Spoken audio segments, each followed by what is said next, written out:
দর্শক, আপনারা দেখছেন STSP নিউজ বাংলা। বিধানসভা 2026 দাসপুর বিধানসভা সিপিএম দলের প্রার্থী রঞ্জিত পাল তার দাসপুর বিধানসভা এলাকার ভোট প্রচারে ঝড় তুললেন এবং বিধানসভা এলাকার পাশাপাশি অঞ্চলে সাধারণ মানুষের কাছে আশীর্বাদও চাইলেন। আপনারা দেখছেন STSP নিউজ বাংলা। বিস্তারিত STSP নিউজ পর্দার রিপোর্টে দেখুন। সবার খবর সবার আগে পেতে STSP news channel follow, like ও কমেন্ট করুন, শেয়ার করুন।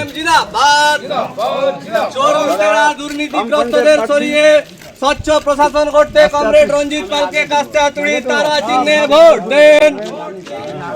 আসন্ন বিধানসভা একটা মানুষ বিধান ফ্যামিলির টাকা অনেককে পাইছে, বসে আমাকে হ্যাঁ, একটু আশীর্বাদ করে দেন। ঠিক আছে, এই যে প্রার্থীকে আশীর্বাদ করুন যাতে। হ্যাঁ নিশ্চয়ই নিশ্চয়ই, আমি ওই বড়দের কাছে খোঁজ দিই। হ্যাঁ ঠিক আছে, ওই জন্যই তো আমি ঢুকলাম। ঠিক আছে, ভালো থাকবেন। লাল সালাম।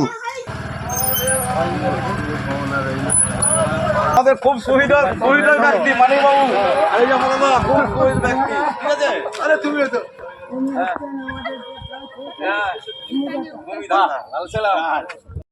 ইনকলাব জিন্দাবাদ, সিপিআইএম জিন্দাবাদ।